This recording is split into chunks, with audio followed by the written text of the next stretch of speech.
السلام علیکم ورحمۃ اللہ وبرکاتہ۔ الحمدللہ کفا وسلام علی عبادہ الذین اصطفیٰ، اما بعد۔ محترم ناظرین اکرام، آسان درس قرآن کے اندر 13ویں پارے کا 5واں رکوع ہے، جس کے اندر سورہ یوسف سورہ نمبر 12 کی 11 آیتیں ہیں۔ آیت نمبر 94 سے آیت نمبر 104 تک۔ اعوذ باللہ من الشیطان الرجیم، بسم اللہ الرحمن الرحیم۔ وَلَمَّا فَصَلَتِ الْعِيرُ قَالَ أَبُوهُمْ إِنِّي لَأَجِدُ رِيحَ يُوسُفَ لَوْلَا أَن تُفَنِّدُونِ۔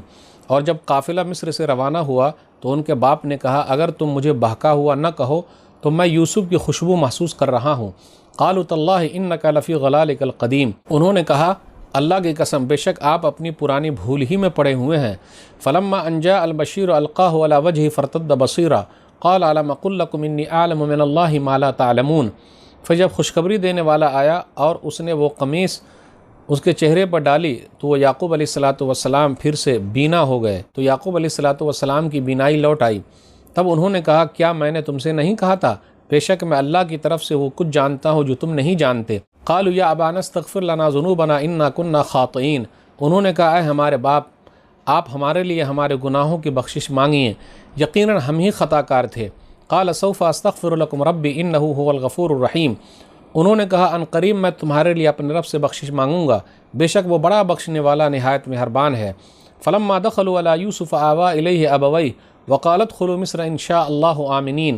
پھر جب وہ سب یوسف علیہ السلام کے پاس پہنچے تو انہوں نے اپنے ماں باپ کو اپنے پاس جگہ دی اور کہا، مصر میں داخل ہو جاؤ، اگر اللہ نے چاہا تو تم یہاں امن سے رہو گے۔ ورفع ابویہ علی العرش وخروا له سجدا وقال یا ابت هذا تاویل رؤیای من قبل قد جعلها ربی حقا وقد احسن بی اذ اخرجنی من السجن وجاء بكم من البدو من بعد ان نزغ الشیطان بینی وبین اخوتی ان ربی لطیف لما یشاء انہ هو العلیم الحکیم۔ اور پھر اپنے ماں باپ کو تخت پر بیٹھایا اور سب اس یوسف علیہ السلام کے آگے سجدے میں گر پڑے۔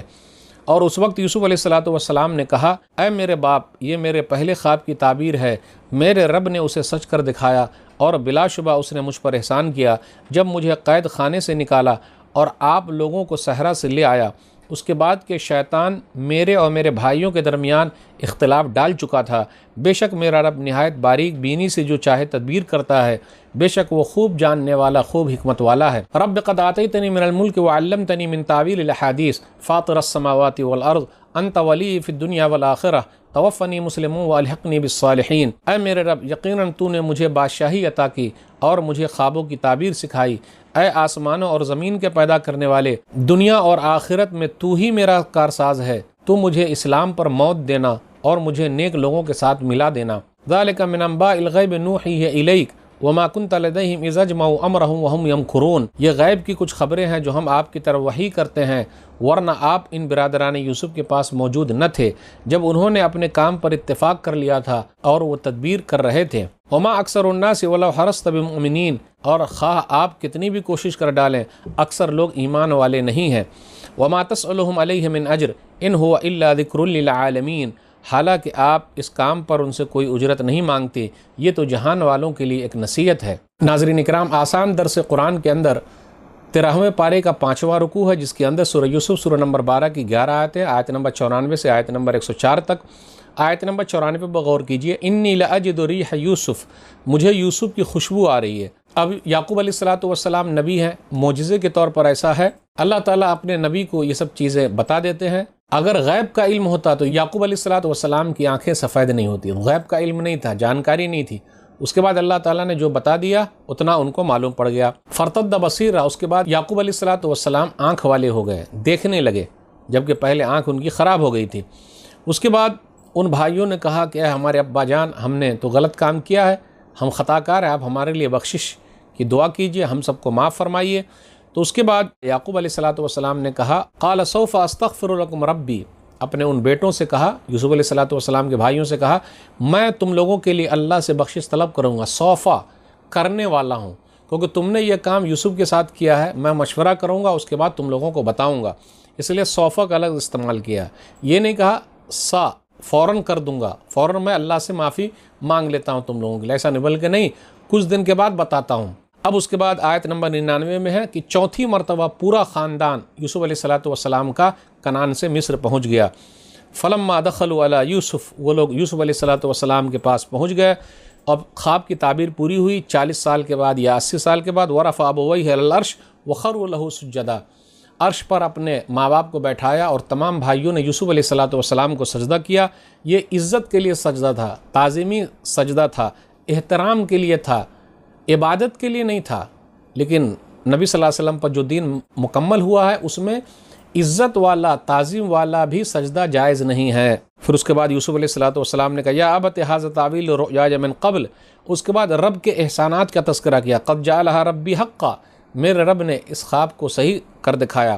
وقد احسن بی اذ اخرجنی من السجن، میرے رب نے مجھے جیل سے نکالا۔ وجاء بکم من البدو، اور تم لوگوں کو دیہات سے میرا رب لے کر آ گیا، صحرا سے لے کر آ گیا۔ آپ یہاں غور کیجئے، یہ نہیں کہا کہ مجھے کنویں سے نکالا، کیونکہ بھائی لوگ وہاں موجود تھے، ان کو کیا ہو جاتا، افسوس ہو جاتا، اس لیے دل نہیں دکھایا۔ ہم اور آپ کیا کرتے ہیں، جو کوئی تکلیف والی بات کرتا ہے، ہمارے ساتھ کچھ غلط کرتا ہے، تو ہم ان کا دل دکھانے کے لیے وہی چیز بار بار ریپیٹ کرتے ہیں۔ لیکن نبیوں کی زندگی سے ملا ہے، وہ جملہ یہاں نہیں ذکر کیا کہ مجھے کنویں سے نکالا، ہاں یہ کہا مجھے جیل سے نکالا۔ تو اللہ تعالیٰ کے احسانات کا تذکرہ کیا اور اسلام پر خاتمے کی دعا کی۔ یوسف علیہ الصلوۃ والسلام کی یہ دعا ہم اور آپ بھی کرتے رہیں۔ رب قد آتیتنی من الملک وعلمتنی من تعبیر الاحادیث فاطر السماوات والارض انت ولی فی الدنیا والآخرہ توفنی مسلما والحقنی بالصالحین۔ میرا خاتمہ اسلام پر کرنا، نیک لوگوں کے ساتھ ملا دینا۔ یہ واقعات ایسے ہیں، وحی الہی اللہ کی طرف سے وحی ہے۔ ذالک من انباء الغیب نوحی الیک، ہم نے آپ کی طرف وحی کیا، آپ کو کیا معلوم۔ آیت نمبر 103 میں ہے، نبی صلی اللہ علیہ وسلم چاہتے ہیں کہ سب لوگ ایمان لائیں۔ وما اکثر الناس ولو حرصت بمؤمنین، آپ لاکھ کوشش کر لیں لیکن اکثر لوگ ایمان والے نہیں ہیں۔ آیت نمبر 104 پر غور کیجیے، وما تصلهم علیہ من اجر، آپ ان سے بدلہ تو نہیں مانگ رہے۔ انبیاء علیہ الصلوۃ والسلام کو بدلہ کون دے سکتا ہے، دعوت و تبلیغ کا بدلہ کون دے سکتا ہے، اللہ ہی دینے والا ہے۔ تو ناظرین کرام، یہ آج کے درس میں بس اتنا ہی۔